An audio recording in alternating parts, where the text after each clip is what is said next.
Good morning everyone. कल हम लोग एप्लीकेशन कंप्लीट किए थे।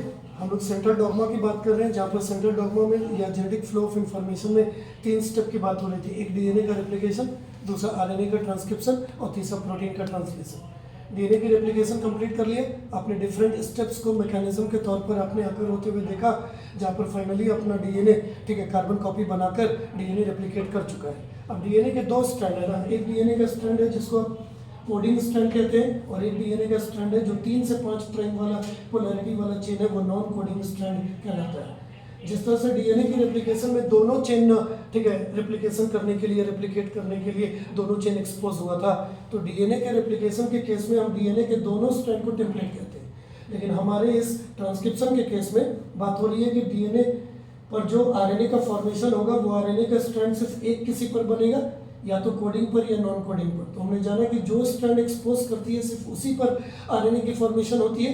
तो हमने जाना कि आरएनए का फॉर्मेशन किस पर होता है, non coding strand of DNA, यानी कि 3 से 5 डायरेक्शन वाले ठीक है डीएनए के स्ट्रैंड पर। यानी कि ये स्ट्रैंड एक्सपोज होगा, इसलिए हम इस पर्टिकुलर स्ट्रैंड को क्या नाम दे रहे हैं, टेम्पलेट स्ट्रैंड। यही टेम्पलेट स्ट्रैंड के रेस्पेक्ट में 5 से 3 डायरेक्शन वाला जो हमारा कोडिंग स्ट्रैंड है वो क्या कहलाएगा, नॉन टेम्पलेट।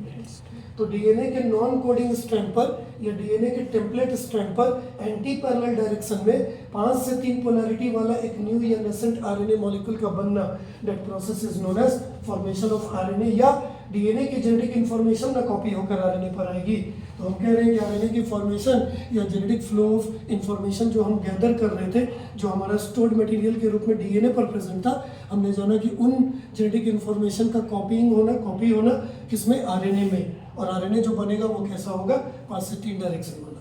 हमने जाना कि इस टेम्पलेट स्ट्रैंड ऑफ डीएनए 3 से 5 पोलैरिटी वाली जो चेन है उस पर ना नई आरएनए की चेन बनेगी, जो एंटी पैरेलल डायरेक्शन में मैनर में कैसा होगा, ठीक है 5 से 3 पोलैरिटी वाला। जब ये बन जाता है इस पर, तो ये जो बन के तैयार हुआ है, it is a carbon copy of कौन सा डीएनए का स्ट्रैंड, डीएनए के कोडिंग स्ट्रैंड। सिर्फ लेकिन एक पोजीशन पर वो डिफरेंट होगा, और कौन सी पोजीशन पर, डीएनए में प्रेजेंट है हमारा नाइट्रोजन बेस थाइमिन, जो आरएनए में रिप्लेस्ड है विद द यूरेसिल। समझ में आ रही बात। अब ये जो आरएनए बनेगा, आरएनए तो डीएनए के चेन की तरह 2.2 मीटर लेंथ का नहीं है।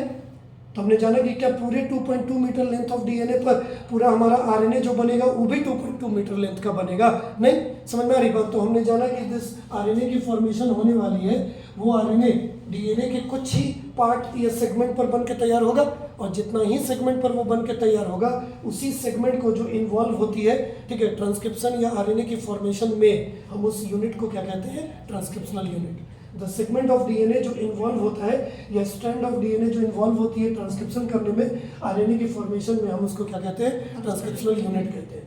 दैट ट्रांसक्रिप्शनल यूनिट 3 टाइप्स के हैं, 3 कंपोनेंट। एक हमारा प्रमोटर, दूसरा स्ट्रक्चरल जीन और तीसरा हमारा टर्मिनेटर जीन। इसके बारे में बात करेंगे उससे पहले ये कर ले कि हमारा जो नया आरएनए का चेन बनेगा वो डीएनए के किसी एक पर्टिकुलर सेगमेंट या साइट पर ही बन के तैयार होगा।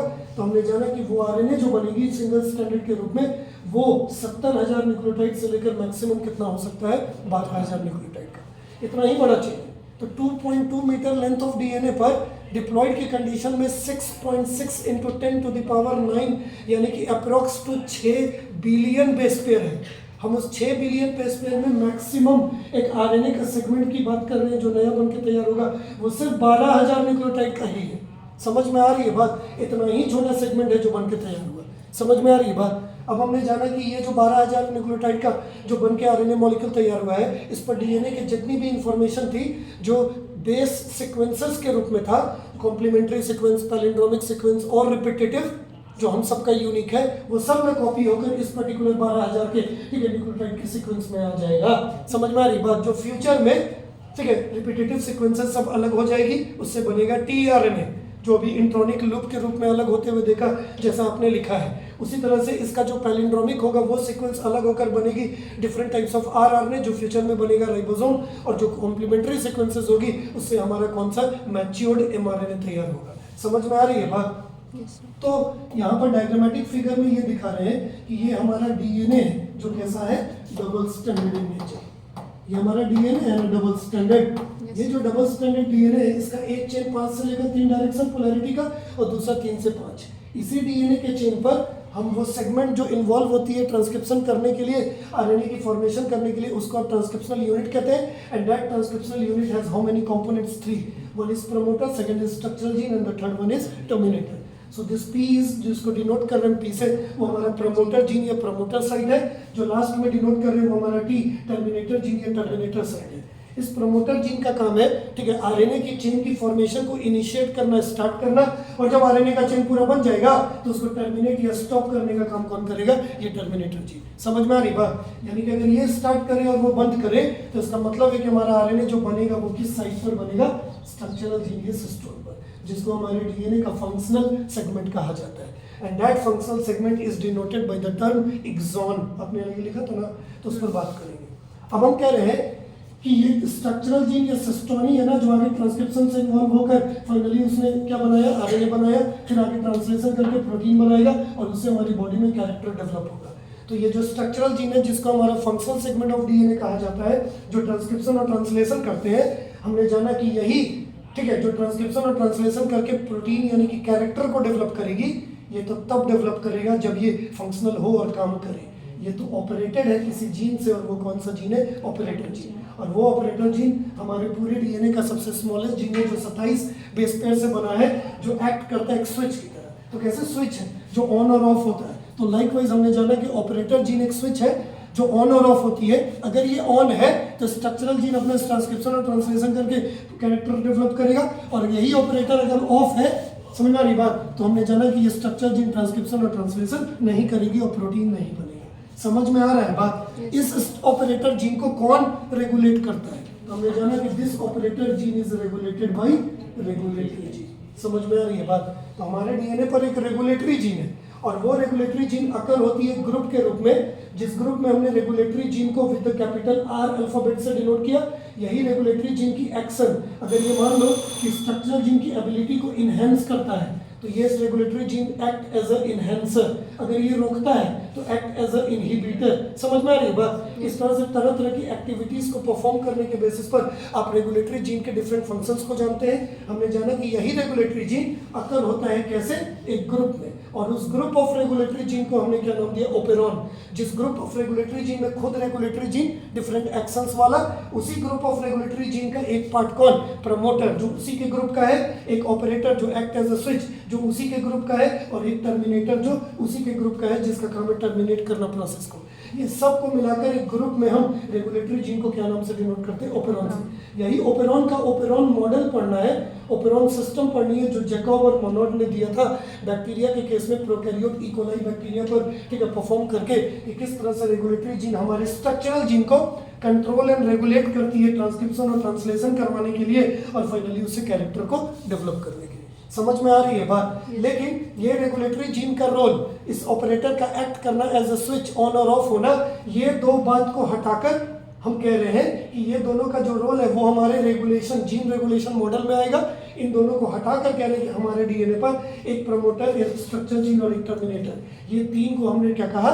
ट्रांसक्रिप्शनल यूनिट कहा। जिन तीनों की वजह से क्या होता है? ट्रांसक्रिप्शन। और ट्रांसक्रिप्शन के स्टेप में हम लोग ये बात करेंगे कि यही तीनों मिलकर ट्रांसक्रिप्शन करके फाइनली क्या बनाएगी? एक आरएनए। जो नया आरएनए बन के तैयार होगा, वो नई आरएनए को हम, ठीक है, प्राइमरी ट्रांसक्रिप्ट कहते हैं, या उसको हम एचएनआरएनए, हेटेरोजेनस न्यूक्लियर आरएनए कहते हैं, या उसी को हम प्री एमआरएनए कहते हैं, जो फ्यूचर में मॉडिफाई होकर एक मैच्योर्ड एमआरएनए बनेगा, जिस पर सभी जेनेटिक इन्फॉर्मेशन प्रेजेंट होगी, और वो जेनेटिक इन्फॉर्मेशन को वो कंटेन करेगा mRNA, messenger RNA, in the form of genetic code.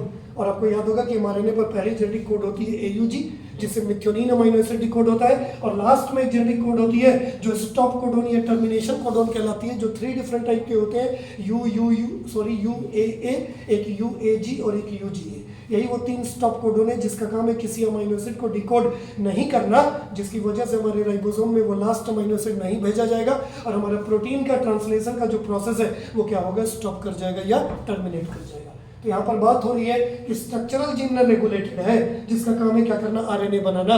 ये स्ट्रक्चरल जीन, जिसको आपने सिस्टोन कहा, जो हमारे डीएनए का फंक्शनल सेगमेंट कहलाता है, जिसको हम एक्सॉन के टर्म से डिनोट करते हैं। This cistron is of 2 type. Bacteria के केस में जो डीएनए है बैक्टीरिया का, वो कैसा है? सर्कुलर इन नेचर है ना।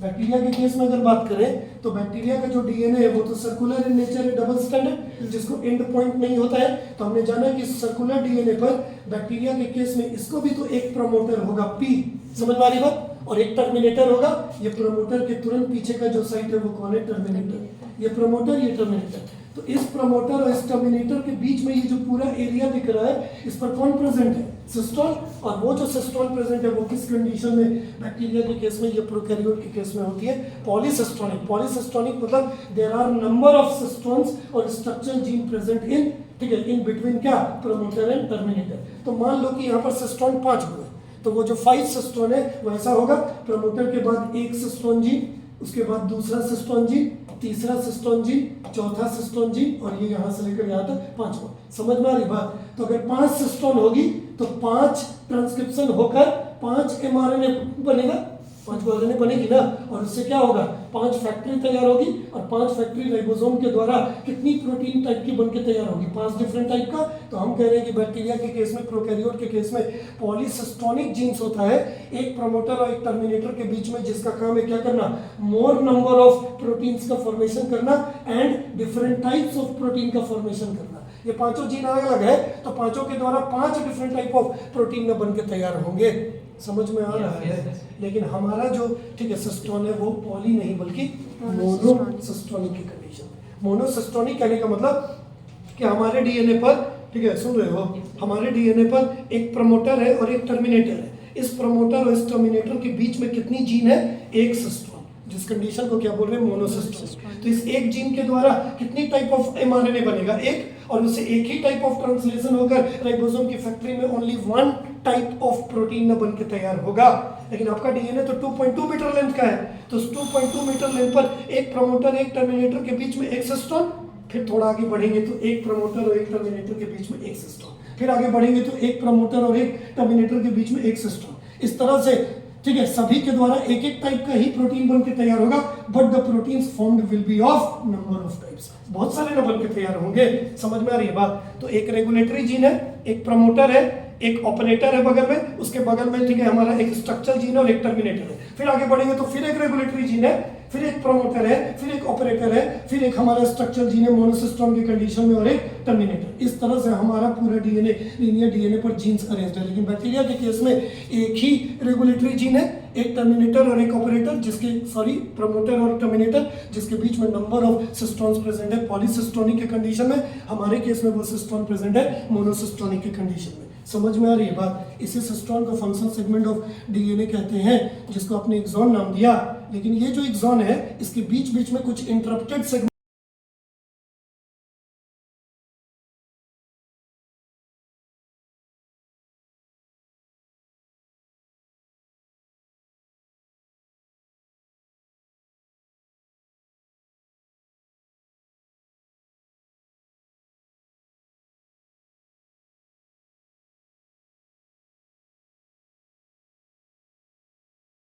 आगे इस क्लास में कंटिन्यू